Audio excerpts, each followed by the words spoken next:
before we get into the closing statement. So this will be the final question, question number 3.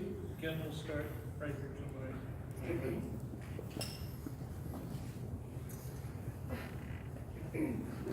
What will you do to make sure that there is continued police presence in our neighborhoods to ensure the safety of the city? That's a very good question. First, I'd like to answer the Alice Corner question out of order. I think the most ironic thing to put there would be City Hall. Right? The best thing we can do to increase police presence in the city to ensure safety for all, we beat it pretty thoroughly. I think the horse is pretty much dead. We need more financing. We need more revenue. We need continued economic growth. We need that money for the budget, whether it be from Costco or from Amazon or from the hospital, from any of the undeveloped areas that we can build on to bring businesses to the city, to keep revenue in the city, to stop the bleed. That is what we need to focus on going forward. That will in turn increase our ability to hire more police officers, hire more crossing guards. We need money to hire more crossing guards. We need service officers to take the small reports, to take the load off of the actual deputies that are out there running calls. All of that is essential. The thing with the neighborhood watch, that is the most immediate and cost-effective thing that we can get on. I'd be happy to join Brandon, because we live in the same area. I'd be happy to join Brandon to get on board with that and help him start. Those are all things that we have to do, that we need to do in order to increase our police presence. We want to keep our place as number one. We don't want to let that slip. We don't want to get comfortable. Thank you very much.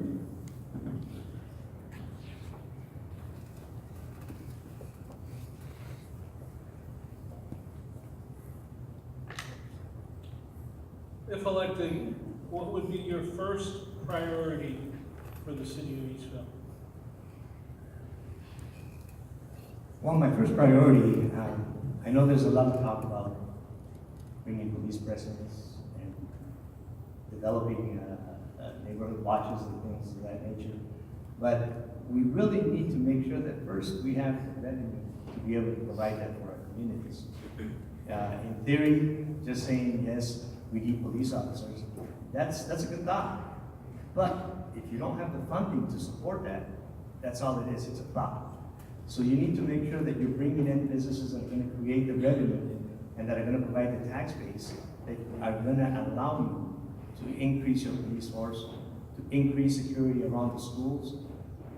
I've been over by the elementary schools, and there's times you can see somebody just barreling down the street, and it's scary when you think that these are elementary children walking across the street, and these cars are coming within inches of them, and we just don't have the amount of police force to be able to control everything. So I think as a community, we need to make sure we have our priorities correct, and we need to have funding before we actually start allocating our monies where it's not existing.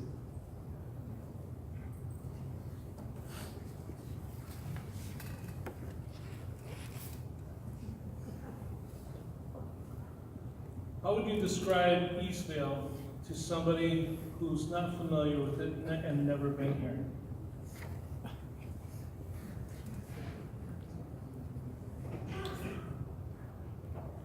Lots of cows.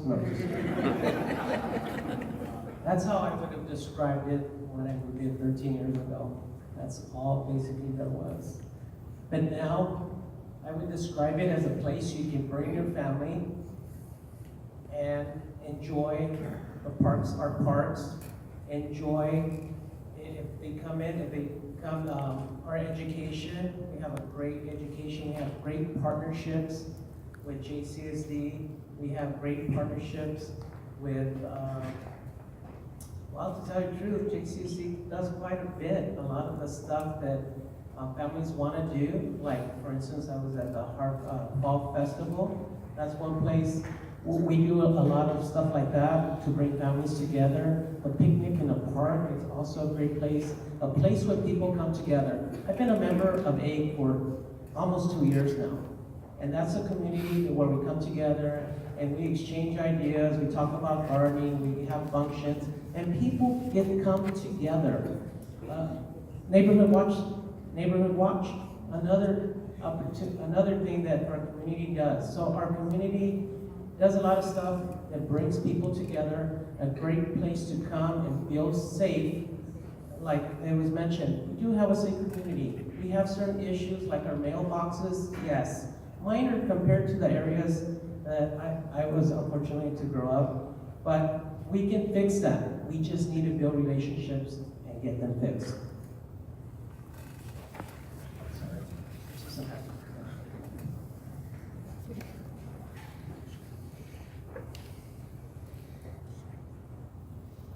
What can you say to business and investors that are looking at Eastvale to encourage them to make a commitment that it would be worth their while to move here?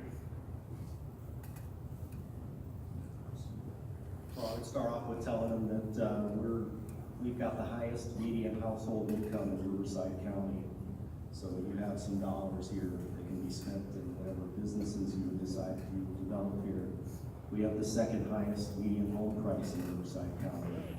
We've got arguably the most diverse community in the country right here in Eastvale. You have a community where, isn't it amazing? They have so many ethnicities and nationalities, and everybody gets along. And I think what it says is we've got a bunch of people stuck in one small community, 65,000 people, and pretty much it's a level playing field. Everybody's socioeconomically equal, or as close as you can get to it. And those are the things that I would point out to them, as well as the transportation corridors that are close by. We've got several different freeways that are closed. We've got airports that are closed. So I would point out the potential to maximize their business opportunities, as well as have a solid customer base. And we offer one of the most friendly business environments. It costs $111 to open a business, regardless of what you do here in the city of Eastvale. If you go over to Ontario, for example, Costco, $111 to get a business permit. In Ontario, $40,000 a year. So that's one of the things I would tell them.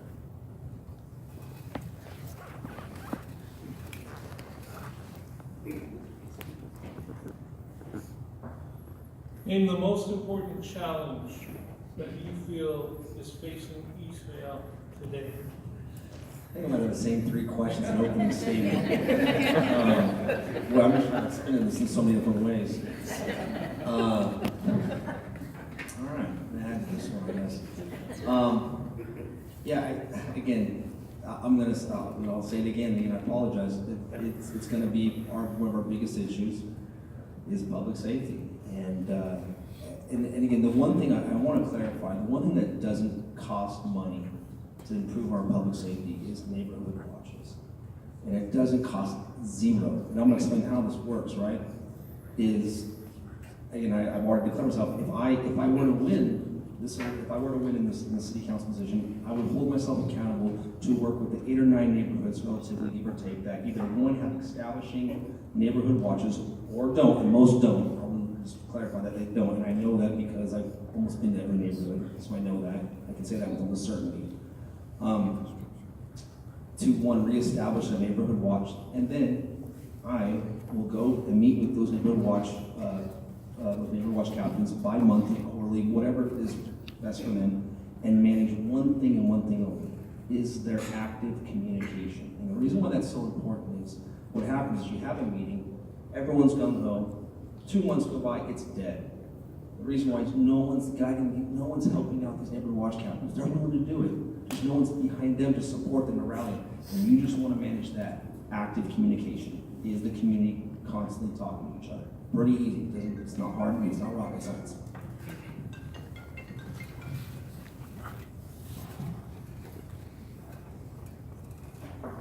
In the event of a budget deficit, what parts of the city budget would you want to look at to cut first?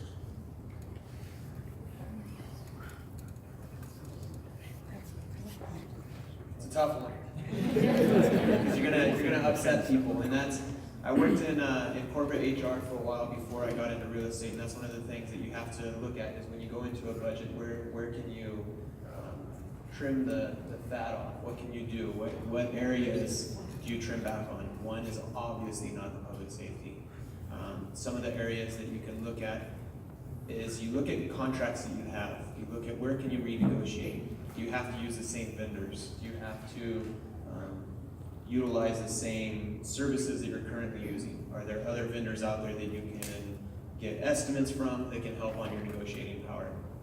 And I think that's, yes, it's not an answer of to where you would specifically cut, because I don't have that information. I'll be honest, I don't have that information on what services can be changed, what services can be adjusted. And I think that happens when you see a budget deficit and you start to look at what areas can be negotiated, what areas can be outsourced, what areas can be reduced. And I think it's just a matter of when you get into a budget deficit, that's when you really find out what areas can be. And it's all about negotiating.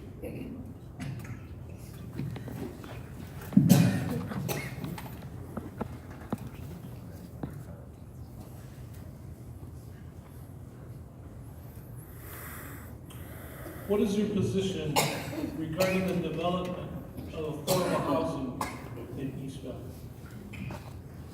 Really, affordable housing is a problem. You have state regulations that you have to have certain areas, and it has to be developed properly. I mean, affordable housing comes in many forms. You just don't pick an area and just all of a sudden say, well, this is going to be affordable housing. You have to work with the developers to bring a project online, and they can set some certain percentage as affordable housing.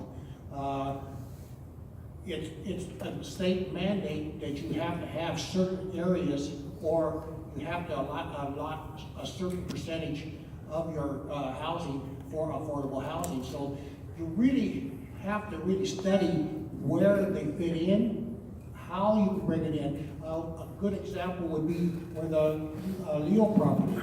We did an EIR on that property to try to get something online, so a developer comes in there that knows what we expect for that property. We looked at like a Victorian garden type situation where have housing on the outskirts that make it walkable and bring in affordable housing in that area. You want to still keep the affordable housing, you know, accessible, but you want to make it walkable. You have to have affordable housing where RTA, you know, bus also. So it's really a complete package.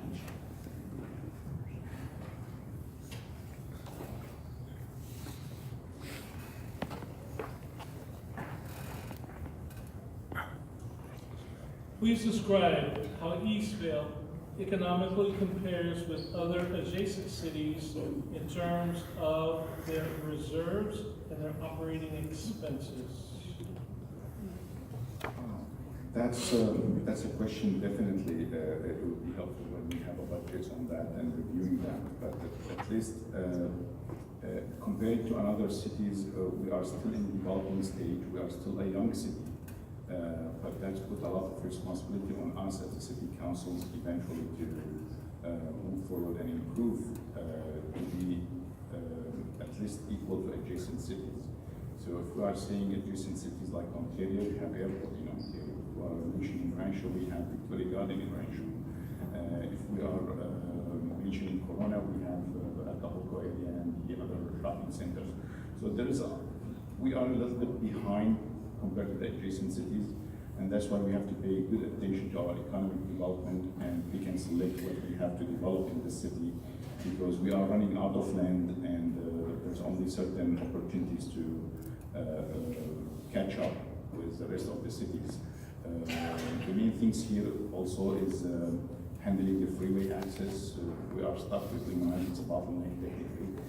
We have to improve that, otherwise, I mean, if the development is finished, we no longer will be able to develop that street and access to the freeway. So definitely we are a little bit behind compared to the adjacent city, and we have a lot of things to do. And that's why I'm prioritizing my agenda as economic development and picking and choosing what need to be developed correctly in order, because this is the only land that takes 10% of the Israel. Thank you.